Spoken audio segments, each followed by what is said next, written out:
Today, we're going to be showing you how to make the perfect cup of white tea. Now first, you grab your mug, take your tea bag and heat it with boiling water. Now, let that sucker steep for 2 minutes before adding 10 milliliters of milk and letting this sit for a further 6 minutes. And I'm just kidding, that's not the white tea that we're going to be talking about.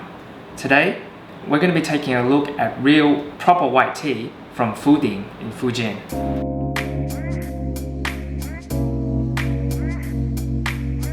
Like all great tea types, white tea's origins begins with a legend. So a kind-hearted girl once lived inside a cave on Taimushan in northern Fujian.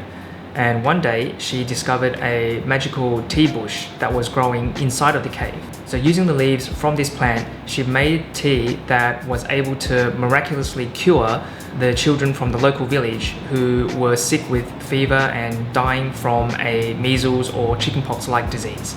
In any case, this particular plant found in this cave in Taimushan was said to be the original mother tree of the Dabai varietal that's used to make white teas from Fujian.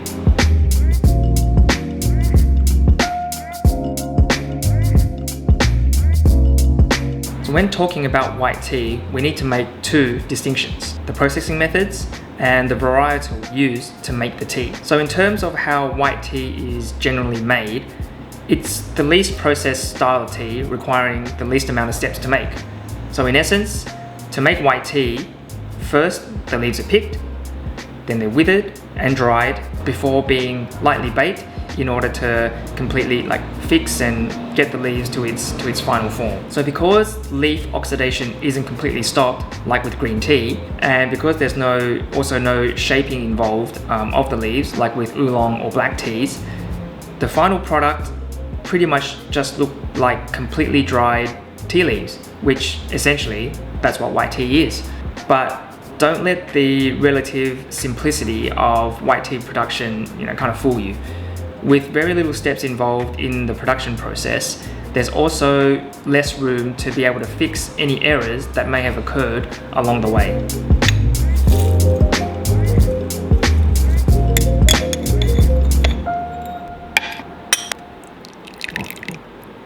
So technically, if one was so inclined, any varietal or cultivar of tea plant can be made into a white tea. But the tea purists and the traditionalists would tell you that true white tea can only be made using the Dabai or Dahao cultivars, which are native to northern Fujian in places like Fuding. So all that other so-called white tea, from other regions, the ones from Yunnan or the ones from India even, which use other varietals and other cultivars of tea plants, those technically wouldn't be considered true white tea in the traditional sense. Personally though, I think that's being a little too narrow-minded, and it's perhaps a result of people trying to preserve and protect their traditions and the old ways. I mean, there's nothing wrong with that, and I for one think it's super important to preserve traditions, but I also feel that in order for traditions to survive, they also need to adapt to a modern context. So I think what's more useful, instead of kind of trying to spend so much energy trying to say what's real or what's fake, I think it's better to explore and talk about what makes Fujian white teas unique and speak to their inherent qualities. And then when sampling the teas or when trying the teas, I think it becomes pretty evident once you taste it whether something is of quality or not. So Fuding County in northern Fujian is one of the key places where white tea, as we know it today, is produced. And there are three main styles of Fujian white teas. You have Silver Needle, White Peony, and Shoumei.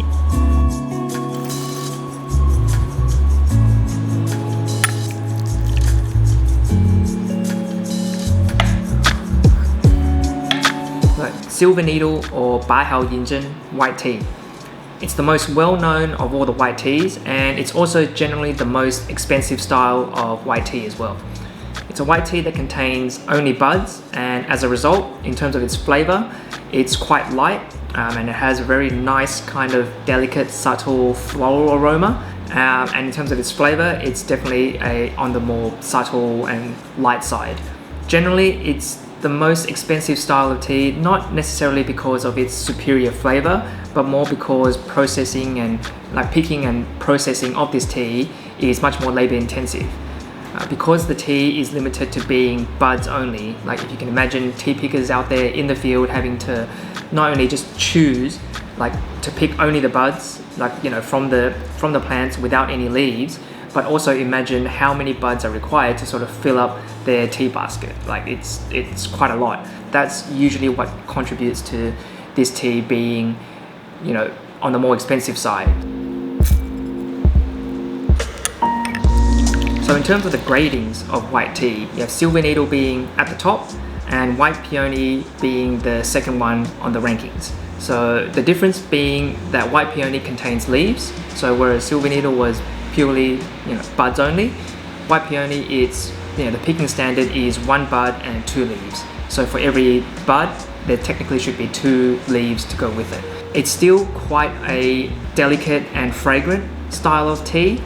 It's still got those nice subtle kind of floral aromas in the tea, but it's also, I feel because of the leaves, it also has greater depth and greater body and a more rounded mouthfeel as well. So I find White Peonies strike a really good balance between those kind of having those high aromatic notes that one looks for when drinking a white tea from Fujian, but also has great depth and body as well.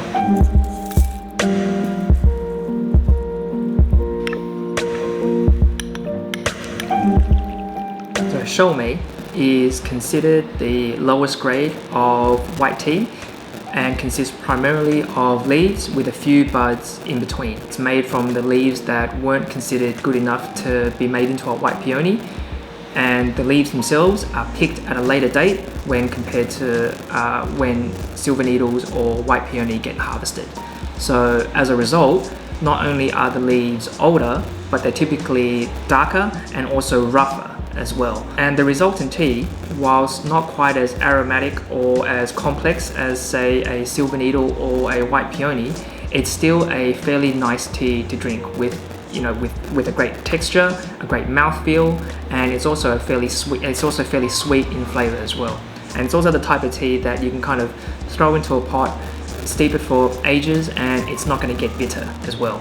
And a variant on the Shoumei is Gongmei, or tribute level Shoumei. So technically still a Shoumei white tea, but with maybe a few more buds and a slightly higher grade of tea leaves being used.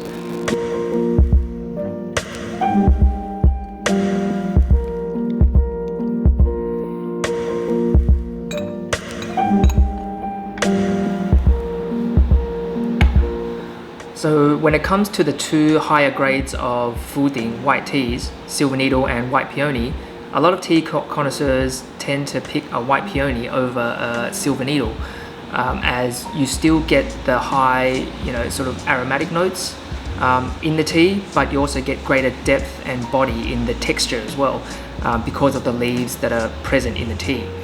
And I tend to sit in this camp as well. I like my teas not just to be aromatic, but I also like it to have a really good texture and a great mouthfeel.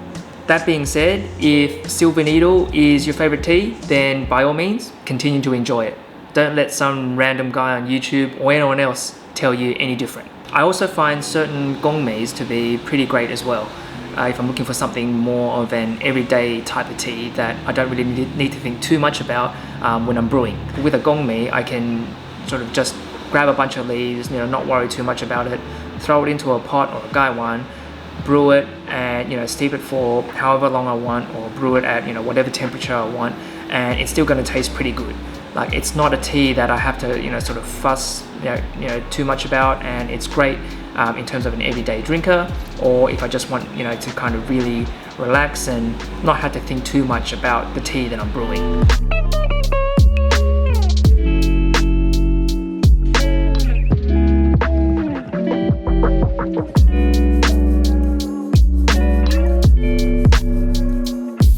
So anyway, that's the end of our video today. I hope you enjoyed it. If you did, please hit that like button and subscribe to our channel if you haven't already.